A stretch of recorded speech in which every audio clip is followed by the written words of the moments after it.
Hey, stop it. Hey. You ready, baby? I'm not going. Why not? Because, Troy, I don't like this.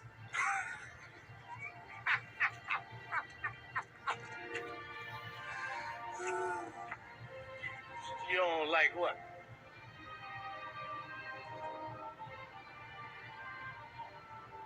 Okay. All right. So what am I supposed to tell my mother and my son and the rest of my family? Your son? How old is his son? He's almost 13. What's your point? My point is, I don't think we're ready for family reunions yet. What am I supposed to tell him, Robin? Tell him whatever you want to. Oh, so I'm just supposed to accept this? You don't have a choice. You should have asked me before committing me. I did ask. No, you told me. You come here 2 hours late and I'm supposed to go with you? Oh, I don't think so. Robin! Robin! It's locked, Troy. Baby, it's too hot for this shit. Can you come get the door? No. Can I use your bathroom? Hell no. Do you have any idea how many women would love for me to take them to my house so they can meet my mother? Oh, I can just about guess. You black bitches is all the same. Bitch! You complain all the time about don't nobody want your asses. Don't know how to treat you. As soon as a man or brother show you genuine interest, you bitches act simple. Then you wonder why we go out with white women. A white woman can have your sorry ass. Don't you throw that up here. You raggedy bitch.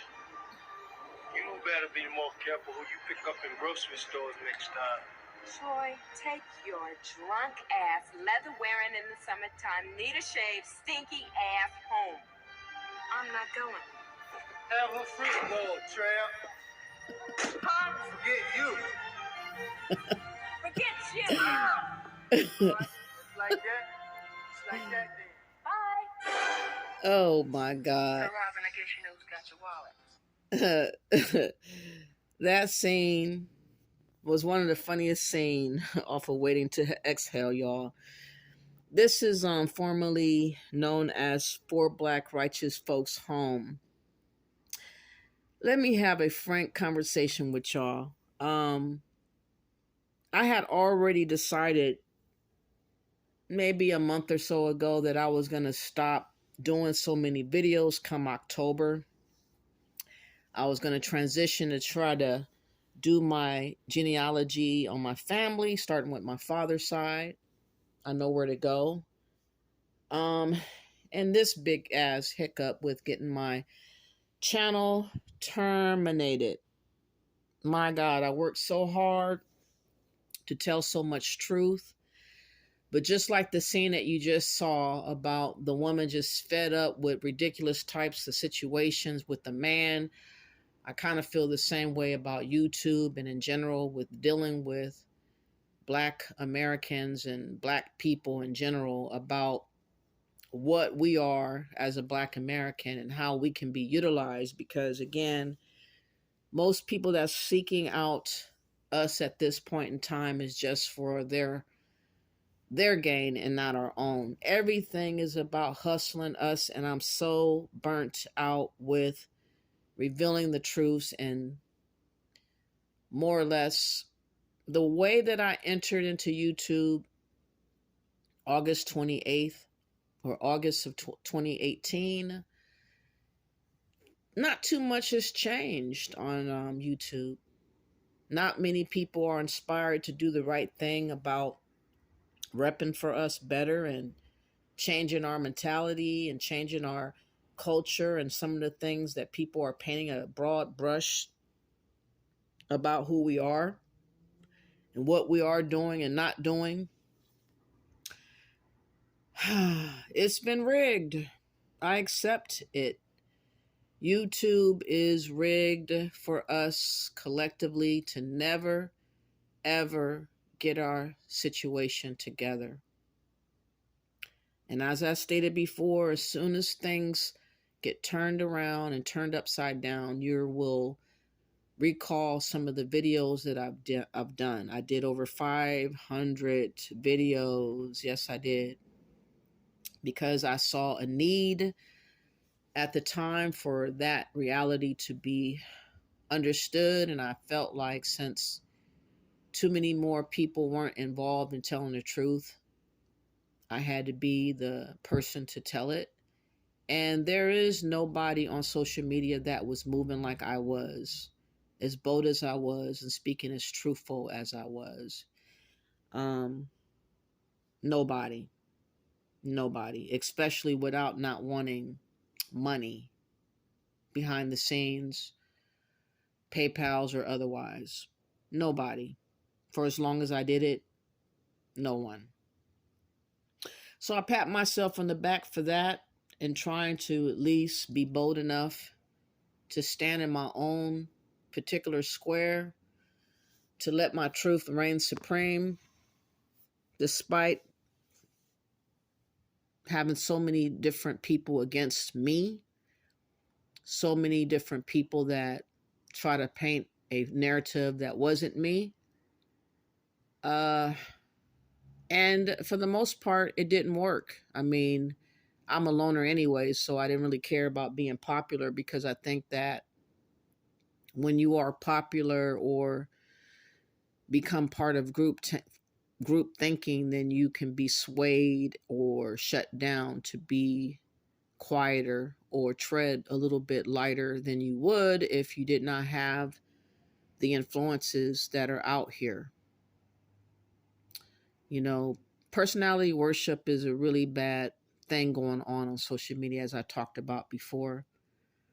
That's why you see the likes of Umar Johnson and Tariq Nasheed and Yvette Carnell and other types of personalities that people tend to put all their eggs in that basket in hopes that what they're talking on is going to be a reality of truth for them in the end. And that's just the wrong strategy of thinking, I believe. I think that every one of us has a particular gift that God has given us to utilize to unravel truths that not everyone can get to. Somebody might be good at working on a car. Some person might be good at English or writing or speaking, teaching, preaching, all these different things, and other gifts like making money, like getting people to be motivated, this and that and the other. Not everybody can do the same thing collectively in one person. You cannot do that. At least it hasn't been done.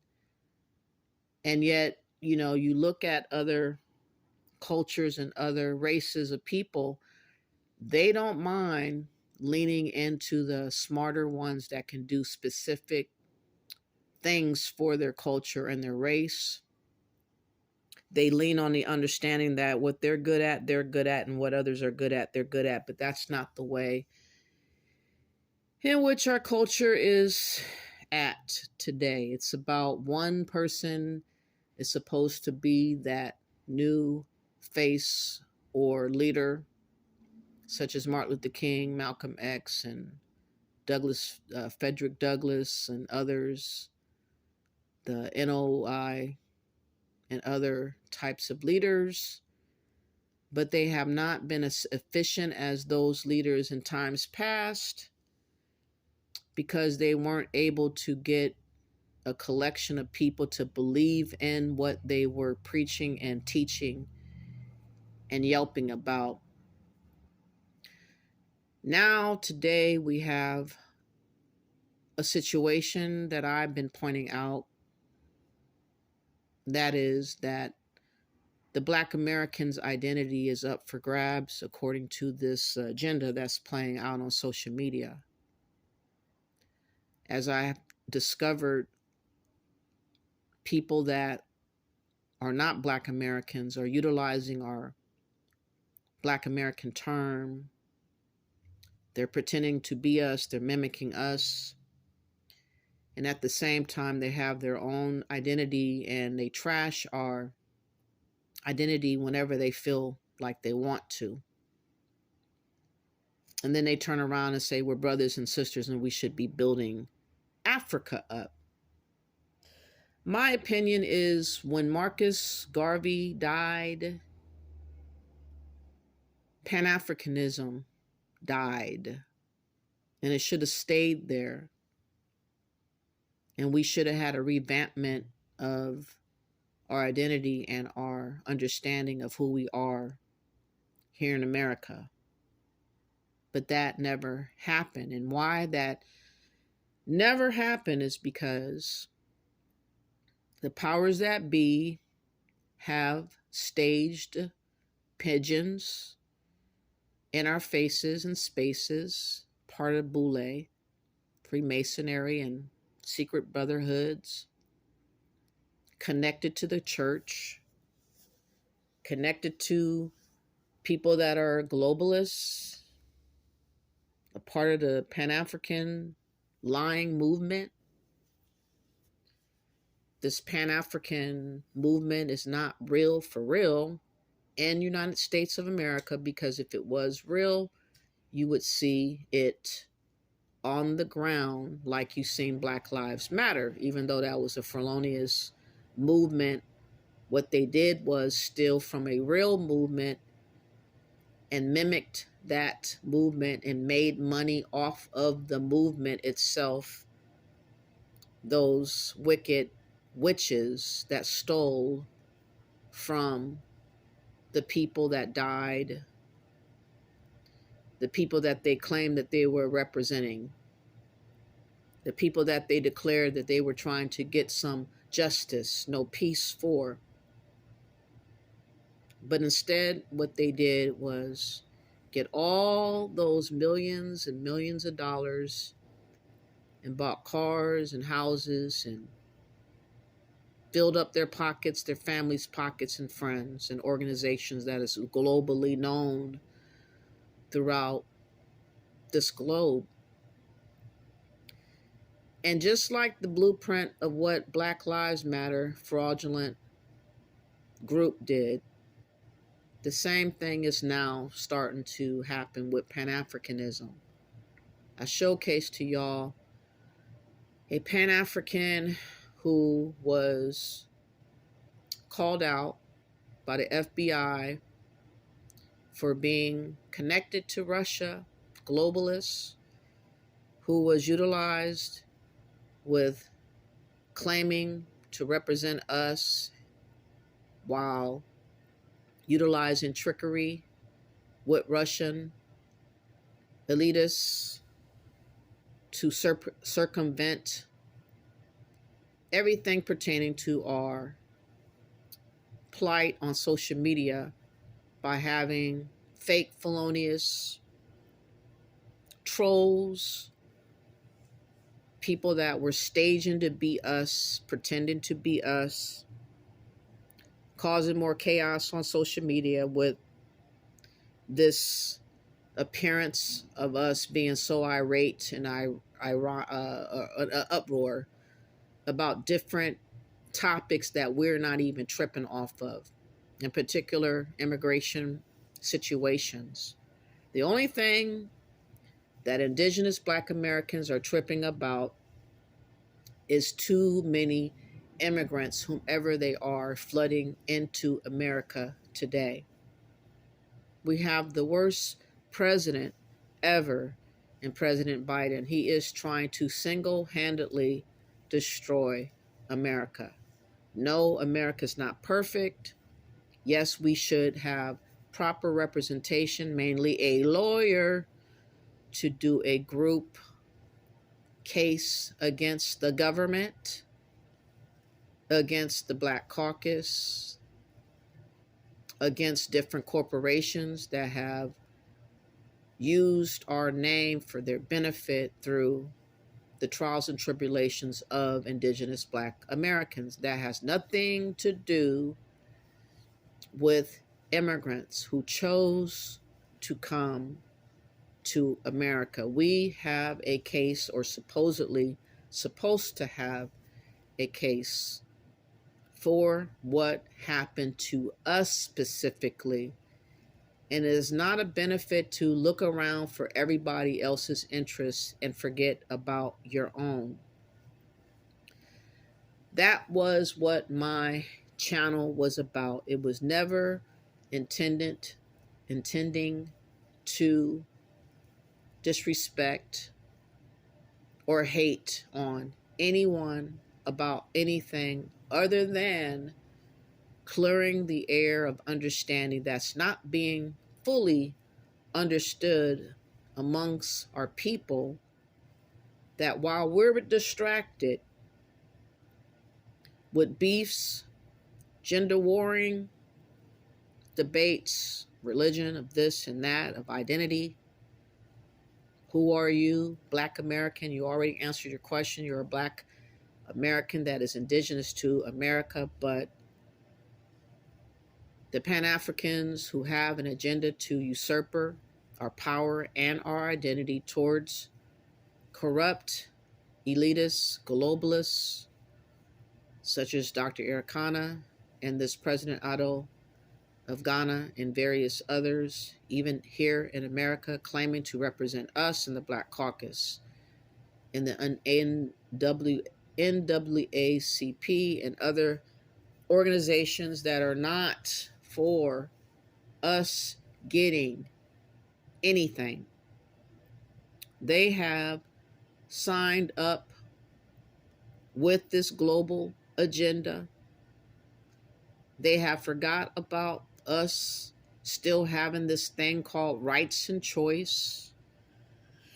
And they've been working ever so hard to demolish the notion of us having rights or choice by allowing everyone else to come ahead of us having anything. Thus the anti-Asian hate bill. Thus the transgender rights and gay bills. Thus the monies, billions and millions given to immigrants, Ukrainians, Afghanistans, immigrants that have just gotten here. President Biden is trying to give these immigrants voting rights, which would marginalize us even more and make our voice and votes null and voided. And although some of the people speaking on social media get what's happening, they're not doing the right thing by us. Seeking to get a flimsy, clumsy museum that is not going to do anything, change anything for us collectively, seems to be like an agent type with Tariq Nasheed. That's my opinion. He could have used that $1 million or $2 million to get a lawyer.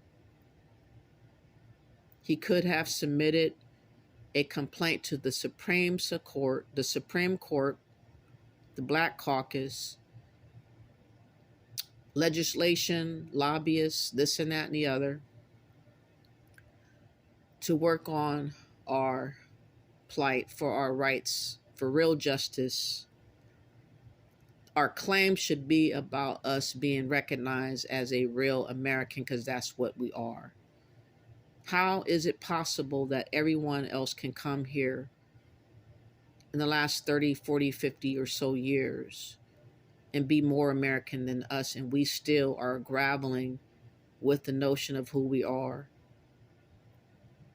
And it's because of all these different agendas and other identities, wearing all these different hats about who we are. People have realized that we're easy to be manipulated by money.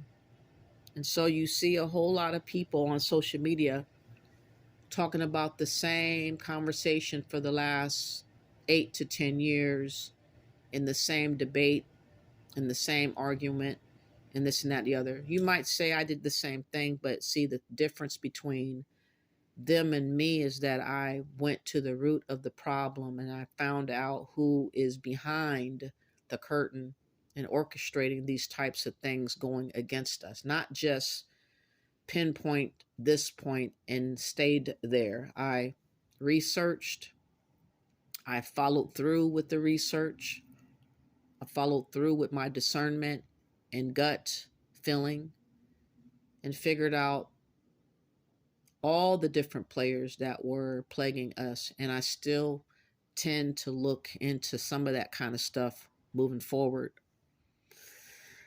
But since my channel has been destroyed, I don't have the same motivation as I had a week ago. But what I can do and what I'm going to do is, again, start following up on my research with my specific family so I can have another reality to talk about, which is what is the makeup of our families here in America, because that's the type of conversation we should be having. Putting everything in the basket of just saying you're an Indian, even though you might have ancestry here to Indian or Indian ancestor, is not enough versus claiming that you are the original indigenous American. I feel like, in my opinion, that's more potent to say that you are the original American, the ones that utilized that Amendment 14 before any other immigrant was able to utilize that amendment.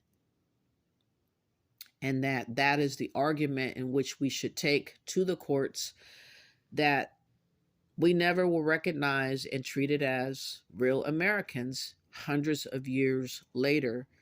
And this discrimination against our ability to be perceived and treated as real Americans has hindered our motivation and our progression to be used for the good and the betterment in America, especially when you have the government sabotaging everything that we did, which was good in times past, with all the bombings and killings and lynchings and burnings and killings, all the different things that we went through. I think about all those things that we encountered, and then to see immigrants come over here and mock us and tell us we ain't did shit. But these same immigrants who fled their own countries that talk that way, I'm not talking about all Africans or all immigrants, I'm talking about the ones that are specifically harassing us. The West Africans that are harassing us, claiming to be Pan-Africans, those elitist globalists who are working with other globalists such as China and others globally, who has a plan for us without recognizing the fact that we might not have a plan for them.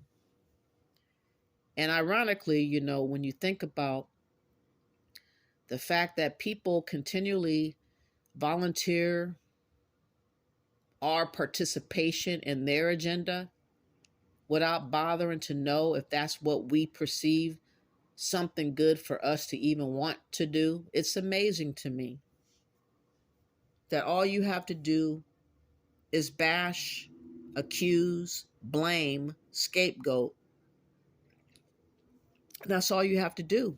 That's all they've been doing since I've been on YouTube, is bash, scapegoat, blame, accuse us as Black Americans. They don't talk about Africans doing this and that and the other.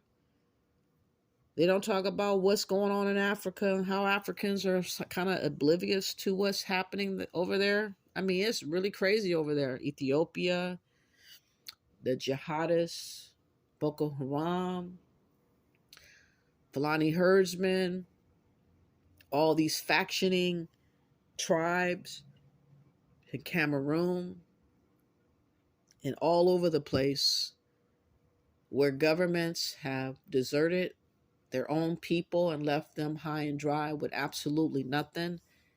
And to turn around and have Pan Africans tell us it's a good idea for us to think about going over there to be partakers in that. And when I point out that that's not the smartest thing to think on, somehow that's deemed as being hateful versus them trying to set us up for a fucked up ending. It's very fascinating to me how that can seem to be the way in which this movement of conversation is going. But the good news is, at least more people are aware of the lies that are being told and spun by Pan Africanism. I know that Alfredamus did a live, a really good live, that showcased Pan Africans' bullshit. It really did. I was surprised that he went in like he did, because he had been really attacking so-called FBA or ADOS, which, again, Tariq Nasheed did that by himself. He didn't need no help from us. And I really feel like the blame should stand on whomever is disparaging immigrants without a reason.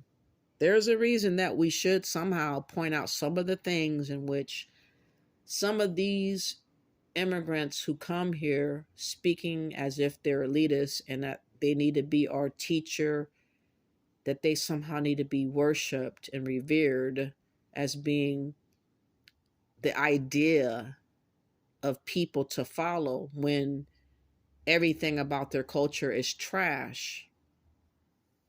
And I don't think that worshiping Africa is going to save Black Americans at all. I think that that is a way in which to, like Frederick Douglass stated before, a way to keep you scatterbrained, a way to keep you unmotivated, because you're thinking about somewhere outside of where you are, not knowing what is over there could be far worse than where you are, which I believe is the situation at hand, which will end up being the situation, in my opinion. You have too many governments in Africa that is just doing really, really bad. Ghana is doing horribly with their economy right now. And the only reason why they invited us is because of that dollar bill that they foresee many retirees could be able to help bring up and spruce up their economy, period. They don't want the poor to come up over there that isn't a Black American. They don't want the Haitians to go over there. They don't want the Jamaicans to go over there. None of them to go over there unless you have money to support the economy and pay their high bills, rent, gas, food, all of the above. So when you have these fake felonious Pan-Africans that come online speaking as they do, we shall overcome, hold hands. I remember when I started hearing that stuff in the beginning, I was just like, this stuff is so fucking fake. All these Africans on this panel speaking this way. And now today, it has totally been turned upside down. They're now keeping it real, more real than they ever had for over a year that I was listening to the Africans talk. So I applaud y'all for some of y'all coming out and speaking truth to the lies that have been spun by Pan-Africanism. And I hope that that shall continue with Africans and also Black Americans alike, because as I stated before in other videos and other channels that I have graced myself on different platforms talking my truth, I said, yeah, you might be able to find a handful of Africans that are mindful like you about how you are and how you think, how you want to be, to work with them with specific projects that can aid one another back and forth. But I don't believe a collection of Black people around the globe will ever unify, because it's just too many differences, too many different cultures, too many different ideas of thought, too many different people want to reign supreme over this person. These people want to be rulers over these people. Some of these past elitists that used to be slave traders envision themselves having in their control the people that were perceived as being slaves of old and reigning over them. They don't look at you as common brothers and sisters to help out for advancement. But yet this lie is being spun in Pan-Africanism. So I dismantled Pan-Africanism. I was one of the main people that did. There was no one working harder than me with over 500 videos. I think I ended with 536 videos to be exact. And my videos on the 4 Black Righteous Folks channel, 4 Black Righteous Folks Home to be exact, brought out my journey in researching what Pan-Africanism was, who these key people were talking among us, what were they about, what organization they were repping, what was behind the curtain in their discussions with leaders here in America that's supposedly representing us, but have totally discarded us and decided to make plans about us without us. That's what's going on. And then you have why I got, I believe, banned from my last YouTube is to bring up the fact that transgender people have no business claiming to represent any woman who is a full-fledged woman, period, because that is your competition. Those used to be boys, men, whatever, that is surgically altered, pills and all, can never be a full-fledged woman, and they don't think like a woman. They don't act like a woman. They don't conduct themselves like a woman, and I'm not ever going to consider a transgender woman my sister or anyone that is like me. Sorry, I cannot be a liar about it. So telling the truth about the scenario that had happened with Fox Soul, with Umar Johnson getting tricked by Hope Giselle, thinking that she was a real woman and she was not, and him calling this transgendered woman a beautiful black queen, not fully aware of who she really was, got a whole lot of people talking, because what it opened up this door about is that these transgender people intend to call themselves replacing us as women. And it's unfortunate that these Black American men don't understand that that is against them as a man. They don't get it. They think that that's just solely against a Black American woman. No, it's also against you. Because just like Hope did not disclose who she was in the beginning of this Fox Soul interview to respect everybody, she thought it was okay to disclose and deceive anybody that did not know. And you cannot start a relationship off of a falsehood, off of a flimsy belief system that you thought you knew about somebody on a platform that was not their reality to begin with. So when you can hear and see the intention of Hope Giselle mocking and bragging about Umar Johnson being tricked, saying that his dick, his small dick, she said, was jumping, looking at this transgender woman because he thought she was the shit. I'm paraphrasing. But nonetheless, she put that out there, this transgendered, altered woman put that out there in the atmosphere, that if he did not know, he didn't have to know. That was not important to know. And that is very dangerous, because that right there is saying that a real woman identity is not as important as me concealing the fakery of mine. And so that's what we have going on against us in our identity today. We have so many different people that is vying for the rights to choose what we can choose from, what we can believe in. And even if they're lying about what they're stating their agenda is about, in their mind, we don't need to know. In their mind, they don't need to say. They just need to have us have an opinion, but not a choice. And that's what I had dropped in that video. What I described in the video that was taken down is, ironically, when this Queen Elizabeth died, you know, there was a whole lot of people that shouldn't have been acting a fool, crying and falling out on the floor and all this. But we seen a lot of Black immigrants that tended to be a part of that party of crying and tearing up about this Elizabeth Queen.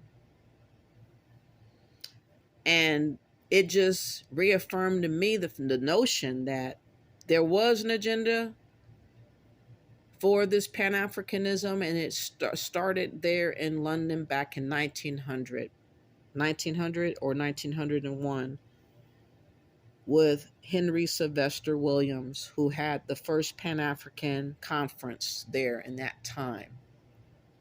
In that time, colonization just had happened to Africa in 1880 something.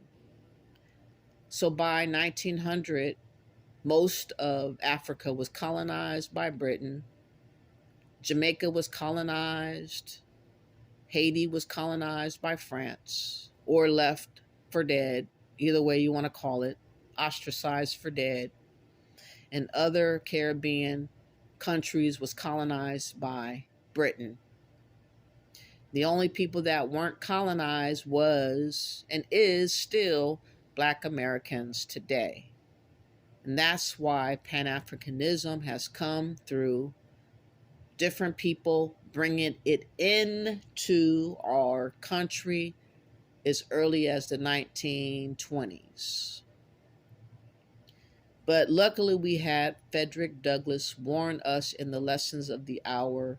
I believe he wrote this speech in 1894, forewarning this desire for colonization to Africa to happen through the so-called American Colonization Society towards Liberia and Sierra Leone. He talked about that activity back then, and he warned that that's what these elitists intended and desired to do.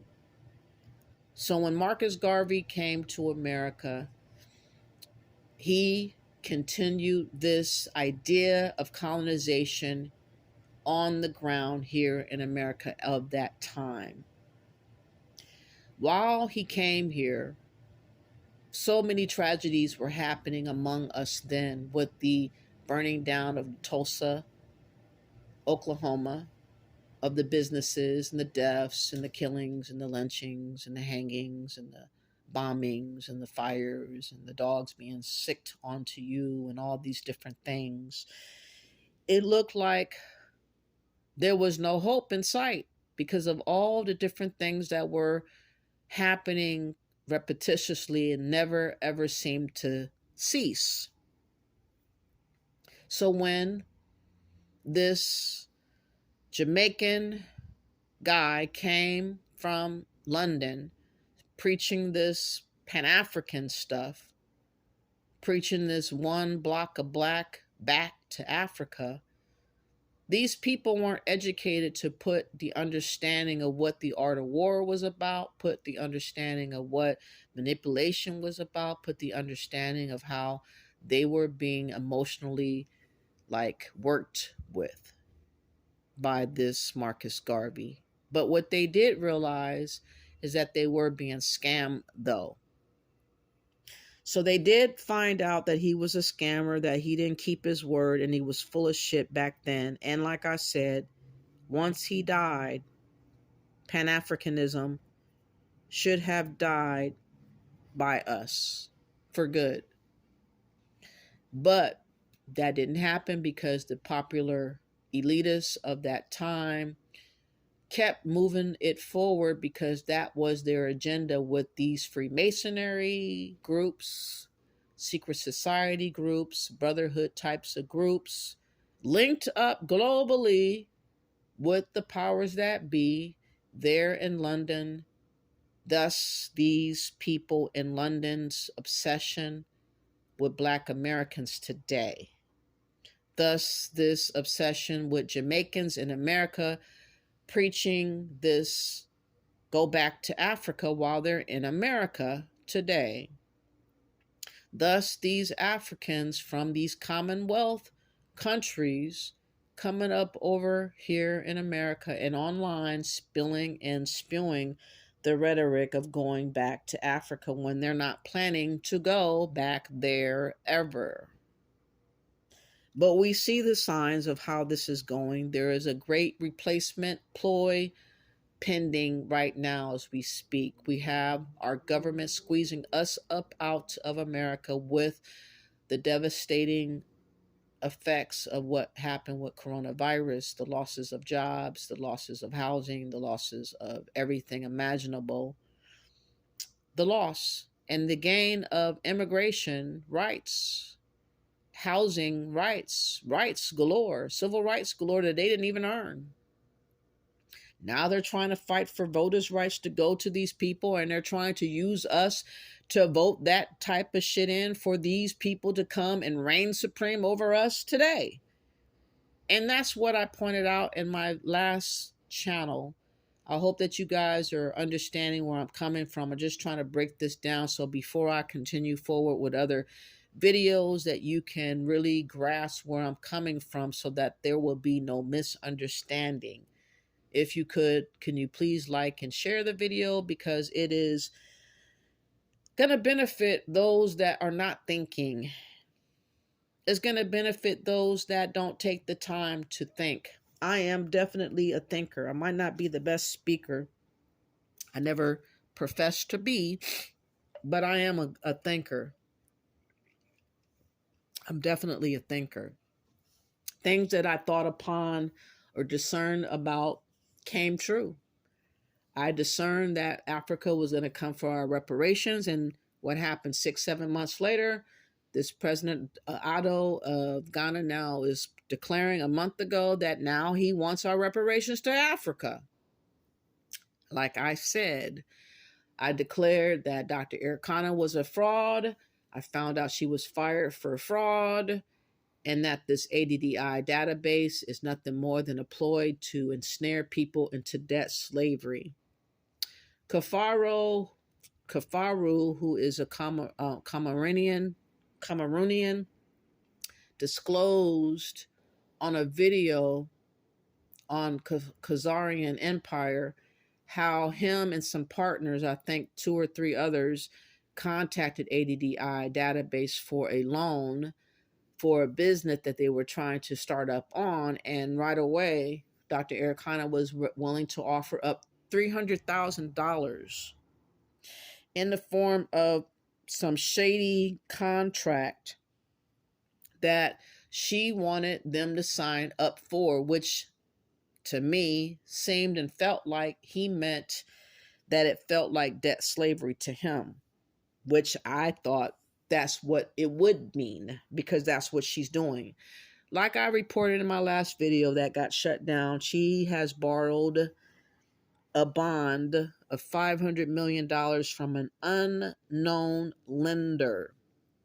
This past ambassador, Dr. Ericana, was an ambassador since 2017, was fired in 2019 for fraud because she was calling herself making a entity within the entity of the African Union, gouging money with the name of African Union for her pocket and her bedfellows. So she got let go, but she ain't let her scheming go. And she's still running around claiming to be for the people, for Black folks everywhere, but she's trying to rally unsuspecting people to take on some of that money and sign on these bonded contracts for debt slavery. And I warned everybody to steer clear of all these databases. I warned everybody not to trust Ghana no more. In fact, boycott them because they're trying to steal our reparations. And since you see them for what they are, you should not help them further in their ploy to ensnare you and your family and loved ones and friends by visiting there. That's my opinion. Why help them out if you perceive and see that they're snakes? You avoid them like the plague is what you do. You don't say, oh, I still want to try that peppered goat. If you don't get that shit here in America, fuck it. You don't need it. Just like the Bible described the stew with the brothers that were fighting for the birthright, Esau and Jacob, and how that panned it out, how Esau gave up his birthright for some stew. The same can be said of how we're being maneuvered today. People are trying to make it seem like learning the culture of Africa is somehow going to make our life so much better, and it's not. It's a temporary fix for what they intend to try to do for good, which is still from us what was meant for us all this time, over 100 years ago. Our reparations, the land that was stolen from us, all these different things that have happened from us, we are owed. I do realize that there's a lot of other people suffering around the world. I look at Haiti right now, I'm like, damn. I look at Nigeria right now, I'm like, damn. But we didn't do that. And I don't want to see, and I don't think it's wrong to say, I don't want to see Black Americans on the level of what's going on in these other places, because it's not fair that people are coming over here doing better than we're doing. And people are willing for us to do much, much worse. That's the reality of it all, y'all. People are desiring for us to do much worse. They think that we had our ray of sun and, and in the sand and had a good time while the getting was good, and that chapter is over and the new chapter is about Africa now. Without recognizing that 400 or 40 million supposed Black Americans, many of those millions are never going to feel that way, no matter how you spew the rhetoric in which you spew every single day on social media. But social media is a way of softening you. It is a way in group thinking you to death. Is a way in making you put down your guard and make you talk to people that seem to come at you sensibly. But you don't know their true intentions. You don't know what they really have behind those curtains of conversations that you're not privy to. And I've been pointing out what you don't know behind curtains that's hidden. That's what my channel was about. It's about pulling back curtains to different people that are making it seem like they care so much about the Black race. They can't wait to go and touch down to Africa and taste on some mango tree and all this type of shit. And they don't even go. Only a handful of so-called Black Americans and other Black folks around the world went to Africa to stay. Not millions, but a few thousand, if that. And so they're trying to make it seem like it's so much more of a bigger movement than it is.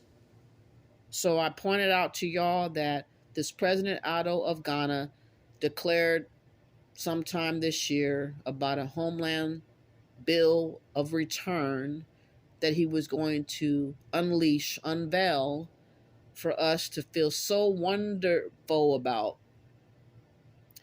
But his economy got in the way, because his economy was the only reason why he invited us for this homeland return bill to begin with. So that was the hiccup he didn't expect to be showcased before he even unveiled it. Thus, he didn't never unveil it, which, that says a lot. He did not unveil this homeland return bill like he claimed he would back in August. He said August 4th before then he would be talking about it, and he never did. Instead, he brought up our reparations, though, as a what, replacement of their homeland return bill, because he realized the homeland return bill was not going to be receivable enough. So fuck it. He said, oh, fuck, let's scrap the homeland return bill. Let me just go for the jugular. I want y'all reparations towards Africa. And you have, of course, many Pan-Africans who are talking about, since the Queen died, about different antiques and masks and gold or whatever to be returned to the different countries of Africa that was taken by Britain or taken by other countries in general. And these same, Pan-Africans try to line up and say, well, since you want your antiques, why don't you want those Black Americans back? As if we're their property. Don't they know that we're not slaves of old no more? Don't they know that we fought the war and won? But they don't know it because they don't care to know.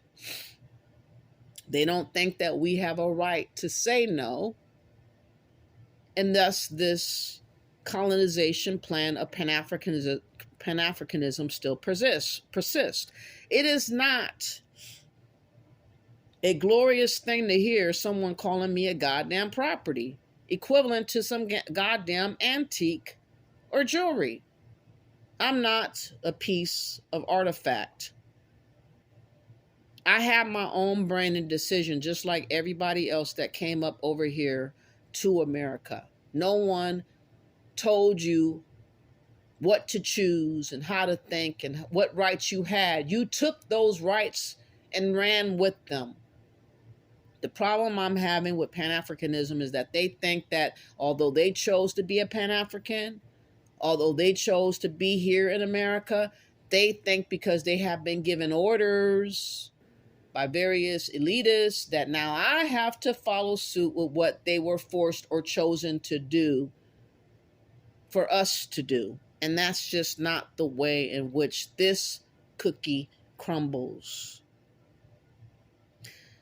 Black Americans, you're going to wake up sooner than later because this world is spinning out of control. And before you know it, you're going to understand how much more we're on that chopping block. The chopping block of how these people would like to dismantle our Americanness. Because that is in the way of them having total control of us, okay? And I've talked about that. Whenever you tell a Pan-African or African you're American, they tell you things like you hate yourself, you hate Africa, you hate Africans, you want to be white, you want to be accepted by white people. But at the same time, these same people come over here and they are proclaiming to the mountains how they're more American than we are. Isn't that a motherfucker right there? These same Jamaicans that are Pan-Africans in particular are the same people that went through the wind rush there in Britain with the Queen when she was alive and got kicked out on their ear, deported, unbeknownst to them after working in England, told a lie that they could come to England and integrate in England and help build up England and they would become citizens and become part of the fabric of England. And they lied. The same lie that Queen Elizabeth told to those Jamaicans and other Jamaicans or Caribbeans or others that believed that lie back in the Windrush is the same lie that Ghana now is proposing to us today. The same lie. Oh, you can come over here and build us up. You can bring your investments and build us up. You can come and build your house here. Spend all this money and hope everything you got that you're not able to utilize very well over there in America because you're being disrespected, but we'll treat you better over here. We got your back. We got your back. We will never do you wrong or dirty, even though they've done the Nigerians dirty. Not to say that some of them didn't need to be treated dirty because they were scamming. But even the legitimate ones were treated dirty. Told that they could have businesses and were kicked out on their ear. Times they went to work that their business were locked up and they were told to get the fuck out of Ghana. The same lie that was told to us was told to them. And we're not supposed to point this stuff out. Well, I pointed all this stuff out, the inconsistencies of the lies being told by different globalists that think that they have a right to lie to our faces while having other agendas, other different contracted agendas with other globalist elitists. Hold on, this is getting loud real quick. And it's never ever stopped. None of this lying has ever stopped. It has just changed to a different type of people that's never been lied to like that, which is us, Black Americans, y'all. Think about it. We got next for the lying that's been going on, and many people are in on it. Think about the two Nigers. Think about the Gassam Ups. Think about the Ike Agamemnon. Think about all these so-called Pan-Africans, Benex Nor, Gina. Think about Black X. Think about Go Black to Africa. Think about all these people lying to your fucking faces without any proof of any success that's everlasting anywhere on the ground of Africa. In fact, there were two sisters I brought out that got murdered back in 2015 for going to Ghana, building a house on some land, purchasing some more land.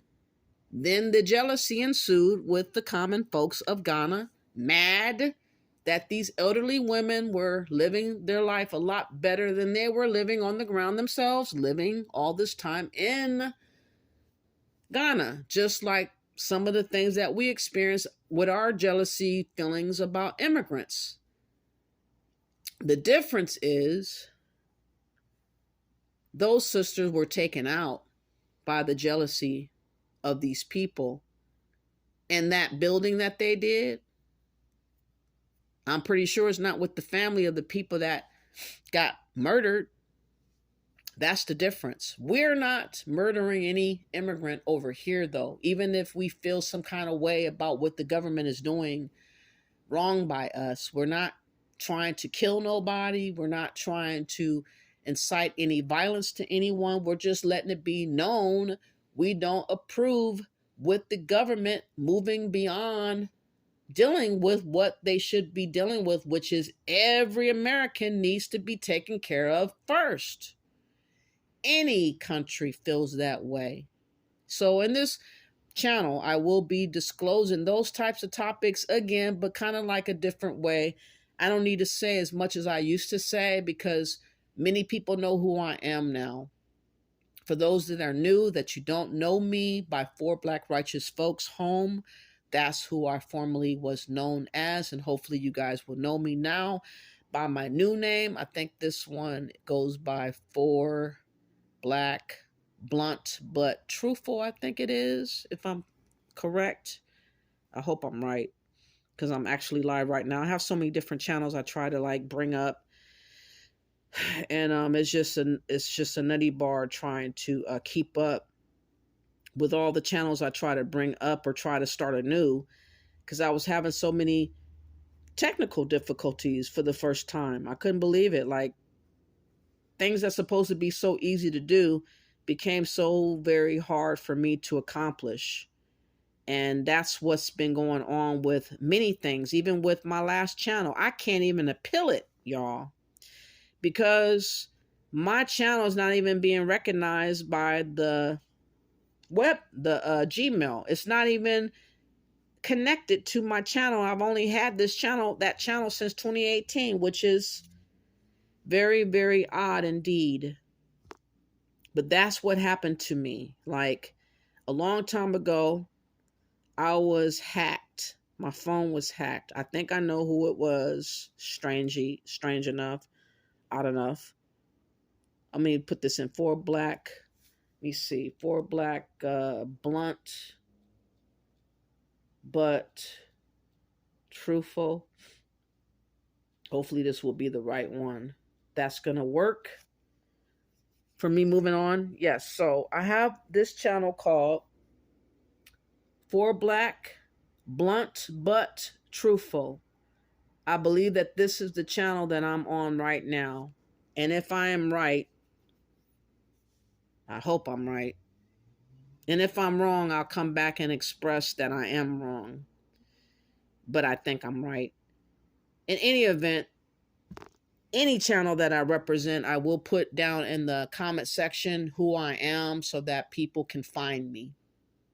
I will do test run type of videos until I get my mojo back, but I will be taking a break in October, which is soon approaching, I believe. It's already September 21st. So I have about 9 more days, and then I'm going to take a month off. And hopefully after that month, I'm going to have more information about my search of my genealogy. I feel that any and all Black Americans should do a personalized genealogy, not the DNA testing. That is an orchestration, a fabrication of a lie to misdirect you and your identity. Not only do they misdirect you and your identity, they cannot know what tribe you fucking came from. It's merely for entertainment purposes only if you read the small print writing. That's what it is. Only 1% of it is even accurate. 1%. Excuse me, out of 99% being unable to determine. Okay? But what that information does is that they gather from you physically your blood, your real information that is stored away in databases that's shared with other people that you do not know with other agendas. And if you have a family member that did a crime, they could find that person based on your results in their database. So they can find your cousin or uncle or brother or cousin pertaining to your information in a database, which is very, very scary and alarming. And not only that, but they have your information for safekeeping to orchestrate and, in my mind, in a laboratory, build on getting a super bug to hand out for the types of people that they would like to give, in my opinion, diseases that are not curable or that could take you out. Okay? So it's not a very bright idea to me to ever suggest getting a DNA testing for that reason. And I did talk about that kind of stuff in my videos as well. I feel if you can go, it is kind of stressful and kind of emotional though, to learn what happened to your great grandfather and mother. You might learn about rapes or murders. You might learn about hangings or shootings. You might hear about them being dragged by a car, ripped up in shreds, eaten up by an alligator. You never know what you can find out from what had happened in times past, because that was what happened in times past here, which has kept me kind of procrastinating, as I seem to do, because of the unknown and the scariness of learning, and that I can't erase what I learn, but I have to get bold enough to at least know and settle in my spirit who I really come from and what really happened to my family, to respect them. That's how I'm trying to get and muster the energy to learn. Another channel that I am also working on as a backup, it is called uh Mustard Seeds, okay? Muster seeds, seeds, separate words, so that you guys can see it. This will be also my backup channel. Ironically enough, I started a new For Black Righteous Folks home channel. Let me show y'all. And within a day, it disallowed my ability to record on that channel anymore. So obviously my name has been flagged for good. But it allowed me to videotape 4 or 5 videos before it disallowed my ability to do it anymore. And I found that very odd indeed, because I don't think I'm that important to be doing that to. But apparently somebody out there thinks I'm just that important. So my newfound For Black Righteous Folks home channel with 7 subscribers and 4 videos are disallowing my ability today to record any more videos. It's not even acknowledging my existence to have that channel, which again, I cannot be that powerful, and my channel wasn't even that fucking big. But I was piecing together the truth, y'all. That's what I was doing. I was calling people out before things were happening. That's what I was doing. And I was bold enough to tell it.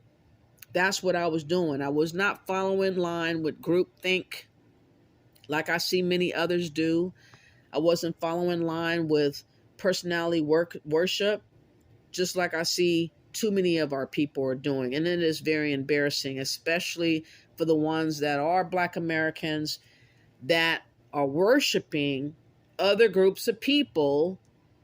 For what? That don't make no damn sense to me. For what? There is absolutely no reason ever to be worshiping anybody other than God, and other than people that actually did something for you to be where you are today. And it was not any of these people now in our faces asking for our help, and thus this worship that you're giving these people. It's odd. But look at a sample of what I mean with this groupthink before this video stops recording. This is groupthink. This is what I feel is the primary emphasis of what's happening on YouTube with Pan-Africanism, and also people trying to influence you to believe that transgendered people can also be a woman just like you are, like we're all one and the same. That's some bullshit. That's called groupthink.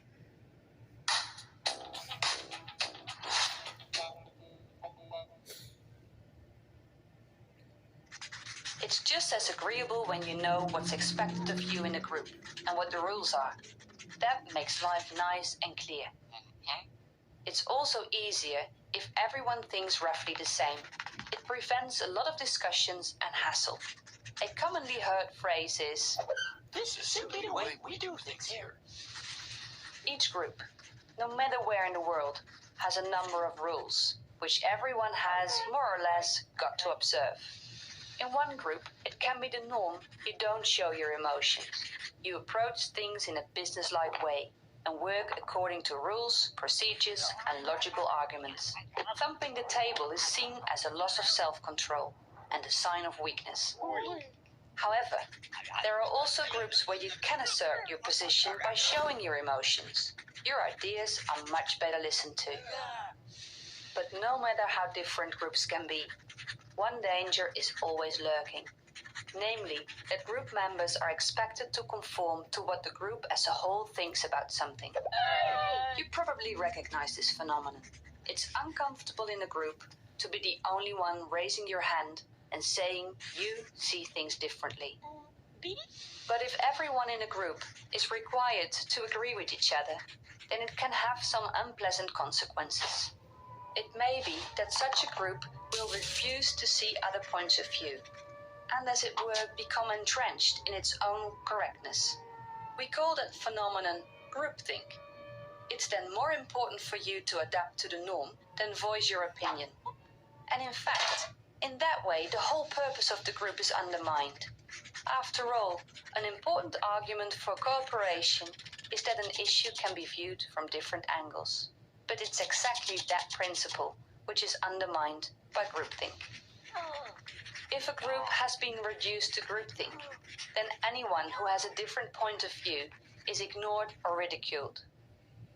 Independent thinking then stops, and the status quo is restored again. Groupthink has already led to many disasters. Just think about all the wrong decisions, large and small, about which was said afterwards. Did no one really see this coming? Why did no one point out the risks? Why didn't anyone intervene? People stood passively by, watched what was happening, and did nothing or exactly the wrong thing. And that's who I am. Someone that points out by myself, someone that logically dissects certain things that people are not talking about. That's what I do. I'm not ever a part of a group or popularity. I'm always on my own. I'm always trying to say, hey, this train is on the track, headed your way. Get the fuck out the way. People telling me to shut the fuck up. There ain't no train there because they don't see it. Okay? That's a big problem in our community. And what makes it worse is that Black Americans is no longer a group. We were a group 50 years ago. Now it's splintered to many different individual groupings within the group with different philosophies and ideas about yourself as a Hebrew Israelite, as an NOI member, as a cultic Pan-Africanism member, as a so-called $5 African person from an Indian tribe, and this and that and the other. I'm not saying that you can't have an Indian in your family tree, but I feel that saying that you're just an Indian and not recognizing that you are an American is a danger, because people are trying to actively make us into immigrants, like the immigrants that come here. Like you see so many people being deported throughout the globe. We don't have that problem here because we're not immigrants. But if you keep on with this, we're the same as immigrants, that's what they want you to do as a group thinker. They want you to say we're all one and the same, which you're not looking at what this looks like. I look at what that looks like. I look at the fact that modern day slavery is alive and kicking, and that if you consider yourself to be an immigrant or a refugee in your own homeland, even if your homeland is not treating you fairly because you're not having proper representation, you're pretty much setting yourself up for the things that have befallen the people that had issues such as refugees and immigrants or people being deported and this and that and the other. But the group thinkers, they want you to think like that. And I've been trying to tell y'all, stop doing that. That is groupthink. Groupthink is very difficult to break down. You think the group is on the right track because you are in complete agreement. Therefore, your conclusions must be correct. Okay? It's very, very dangerous to solely be a part of a group without looking at the pros and cons of why you're a part of that group. I figure, and I'm thinking on, we all collectively, individually as Black Americans should get a file of our genealogies for everybody in America and compare notes and understand that your unique background makes you uniquely here as an American to build yourself back up from what has been broken and lost as a Black American all these decades now. I figure that with the influx of immigrants who have come here, some people have married some Africans or Jamaicans or Haitians. My brother married an Ugandan woman, which I don't have a problem at all about it. I haven't met that sister-in-law. I haven't met my nephew at all. He lives somewhere else in Washington. We had a very fucked up past, so that's a long story. But the point is that I don't think it's a bad thing to be married or date anyone outside of that. I just think it's a problem to deny your identity because you are dating someone else. That because you're having sex with someone else, because you have a baby with someone else, because you are married to someone else, you have to now denounce your identity for that someone else. That doesn't make sense to me. That's a part of group thinking. I think that your identity should be your identity from your birth to your death. I don't think that it should be altered or changed to fit a wave or a movement to make people feel good inside that don't care nothing about you to begin with. Many of these Pan-Africans do not give a flying fuck about you to begin with. They want what you got, which is your choice, which is your power, which is your freedom, which is your ability to choose to be a fool or prosperous. They want to have control, ownership over you. Now, I was thinking yesterday about my dog. You know, I walk my dog, and sometimes I have a big leash where she can walk around, but ironically enough, she always go on the side that I don't want her to go on. That kind of ensnares me in the trapping of the leash that she's on my wrong side, tripping me up into the leash when I'm trying to walk with her. And I try to give her free rein to have this long leash, but she keeps going behind me and on the wrong side where I'm constantly getting caught up. So I had to shorten the leash or wrap the leash around in such a way to where she has to stay stuck on one side, which I don't like doing because now she doesn't have the freedom to go as she wants. But because she keeps going on the side that trips me up,